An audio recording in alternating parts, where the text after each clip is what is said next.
Hi, my name's Manoj, Krishna. I'm a spine surgeon, and I want to tell you a story today of one of my patients I operated on when she was 12 years old.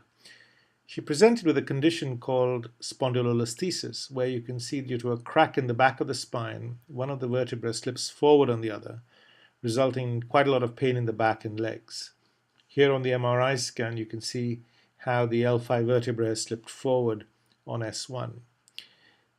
We tried conservative management, but when it failed, we operated and did a posterior lumbar interbody fusion, where we put a cage in the disc space filled with bone and some screws and rods at the back of the spine.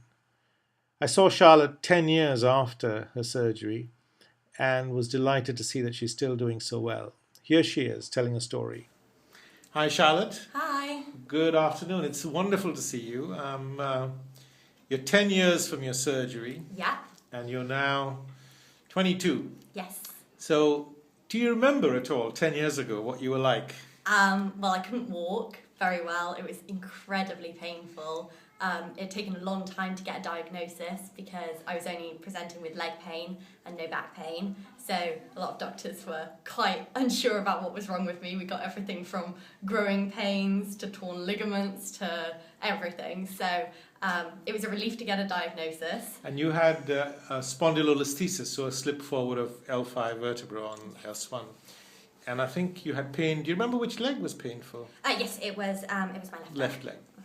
And I think you used to walk with really short steps. Yes, incredibly. And, I was hunched over. All the muscles were starting to shorten in my leg because I couldn't straighten it out properly. And how long had you suffered before you saw 9 months. Right. So you had painful... And you couldn't do any sport? No, nothing at all.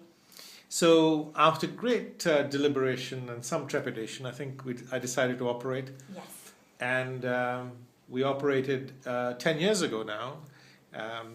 And we did an interbody fusion, a PLIF at L5S1. And it took you do you remember your recovery? It took you a while to get going. It was okay at first, but then obviously because the nerve had been trapped so long in my leg, it got irritated. Yes. So then it was really, I'd been walking for a couple of weeks after I'd started walking again. It was really positive, and then there was obviously this big step back because, now it was really painful again. Yes. And it hurt to even straighten my leg out. So all the muscles started to shorten in my leg again just after I'd got them, started to stretch them out with physio. So it was a bit of a step backwards. But it took, I think, was it 6 months? I can't recall. Yeah. I think it took you 6 months to recover fully. Yeah, definitely. I mean, And then you started playing hockey, I recall. Yes. You were in the school team. Well, not quite the school team, but I played in PE and I went back to doing sports. When did you start playing sport now, after the operation? Do you remember? A year after. A year? Yeah. Okay. So you were 13. Yes. And what's life been like over the last 10 years? I mean, great. I don't really get back pain very often. It's a really rare thing, and it never stops me doing anything. I can do any sport I want.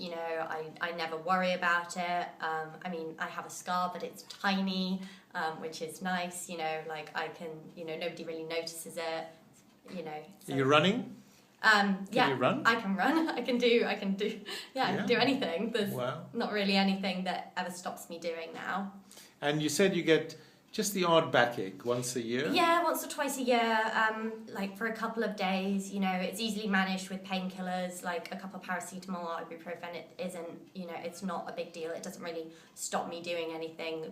Worst, I have to have an afternoon lie down, but, And you've not been the best of patients, have you? Because you've done no exercise. No, I'm really bad.